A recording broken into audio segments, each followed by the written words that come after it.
I'm being joined now live from our newsroom by our editor-in-chief, Wasbir Hussain. Wasbir, tomorrow is a big day as far as the Naga peace talks are concerned, with the NSCN-IM Emergency National Meeting, National Assembly, I beg your pardon, set to take place. So we are getting inputs that various organizations are requesting the NSCN-IM to continue the dialogue. So what are you picking up at this point in time, Wasbir?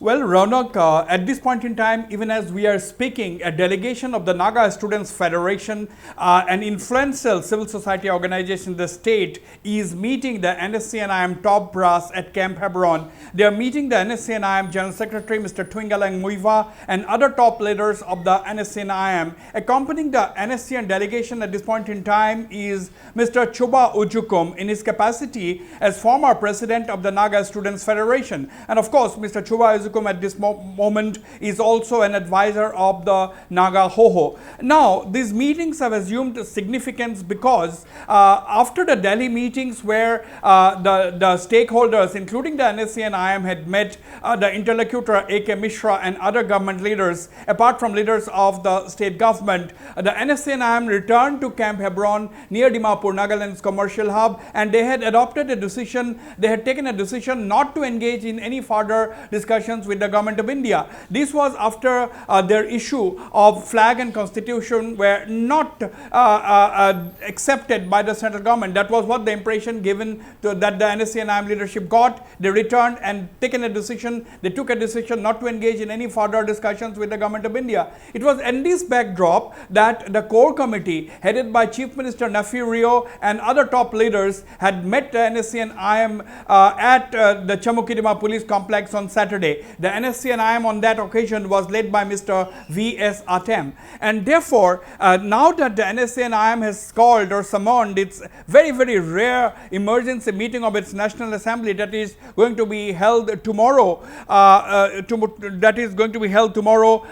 this meeting by the NSF, the Naga Students Federation, has assumed greater significance. Now we are getting reports that the NSF delegation, the Naga Students Federation delegation, will also impress upon the NSCN leadership not to take such a hard stand and continue with the negotiations. The argument being put forward, according to sources, is that the NSCN-IM had been engaged in the peace process for the last 25 years and is one of the very, very vital or key stakeholders as far as the Naga peace talks are concerned. Therefore, the NSF is urging upon the NSCN-IM not to withdraw from the peace process and take it through its logical end so that an acceptable and honorable solution to the Naga peace talks or Naga peace process can be arrived at. So this is a very crucial meeting. Now, let us talk about tomorrow's meeting. Now, we are getting to understand, for sources familiar with the NSCN-IM, that in the course of the long Naga history, the National Assembly has not been held very many times. So this is a very, very rare meeting of the NSCN-IM where its three wings, that is the civil wing, the military wing, and the parliamentary or the legislative wing leaders are going to attend. So I am holding with me the entire agenda of tomorrow's meeting of the National Assembly that the NSCN-IM has convened. This is going to start at 10:30 a.m. tomorrow, 10:30 in the morning tomorrow, and this is going to take place at the General Headquarters Church of the Naga Army. So I believe this is going to be within the Camp Hebron complex near Dimapur, the Nagaland's commercial hub. The venue, as mentioned in this agenda, is the General Headquarters Church of the Naga Army, which I believe should be within the Camp Hebron complex. But anyway, that's a different matter. That's not important. But what is important is this meeting that is taking place at 10:30 a.m. Tomorrow. The moderator of this meeting will be Mr. K.K. Angami, member collective leadership, caretaker convener of the steering committee, and there will be recording secretaries, registration of delegates, and so on. And the meeting begins with an opening prayer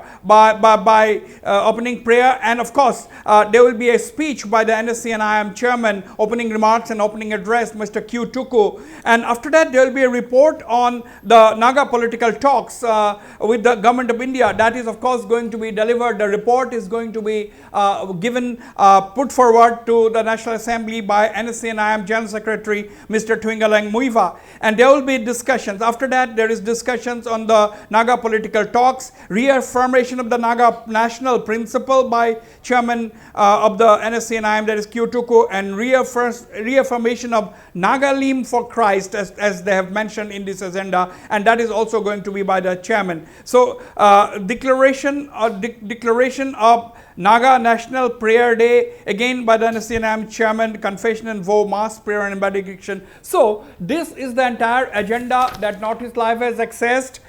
There might be changes, we don't know, but this is what we have with us at this point in time. There is going to be a report on the Naga political talks that is going to be placed before the National Assembly by NSCN-IM chairman Twingalang Muiva, and there will be, of course, the entire National Assembly session is going to start with a prayer and then an opening address by NSCN-IM chairman Mr. Q2Co. So Right. this is going to be a very, very crucial meeting where the NSCN-IM is going to decide on its future course of action, whether they are going to continue with the dialogue or if is there an alternative. Now big questions are being asked. Can the NSCN-IM withdraw from the Naga peace process?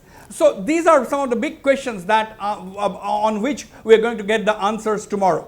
Absolutely. So, Wasbir, at this point, can we say that tomorrow's Emergency National Assembly will be extremely crucial as far as the continuation of negotiations is concerned, Wasbir? Absolutely, Raunak. The decision that the NSCN-IM is going to take tomorrow at its National Assembly is going to decide the future of the Naga peace talks, at least from the NSCN-IM's point of view. So, whether the NSCN-IM continues with the peace talks, whether they are going to stick to the demand, a core demand, as they said, of a flag and the constitution, whether they're going to walk the extra mile, reach an understanding that the government of India has already said that what we are going to understand by the co-chairman of the ruling United Democratic Alliance in Nagaland has gone on record many times in the last couple of days to say that the government of India is willing to allow the Nagas the use of the flag for cultural purposes and also willing to get some kind of a reflection of the Naga statute or the Yuzabo into the Indian constitution. So there is the government of India, according to our understanding and as stated by the co-chairman of the ruling UDA alliance government in Nagaland, Mr. Ajo Nenu, is that the government of India is willing to walk the extra mile